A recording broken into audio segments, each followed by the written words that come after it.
المنتخب السعودي الآن المركز الأول في المجموعة 6 نقاط صافي لبن. المركز الثاني أخواننا المنتخب المغربي، بارك الله فيك أخويا.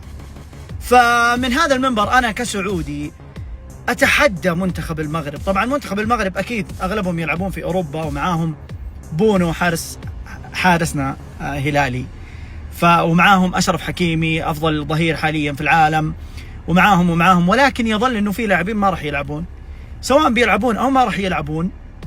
أنا عارف منتخبي زين، منتخب بلادي المنتخب السعودي ضد الفرق أو المنتخبات القوية يلعب أفضل بكثير من لعبة أمام المنتخبات المتوسطة أو الضعيفة نقدر نقول. فراح المنتخب السعودي يفاجئ العالم بإذن الله يوم الاثنين من أمام منتخب المغرب بانتصار ساحق. ليس يعني مو بساحق أنه نتيجة كبيرة، لا، ولكن انتصار راح يخطف بشكل غير متوقع. فأخويا جهز نفسك، بارك الله فيك.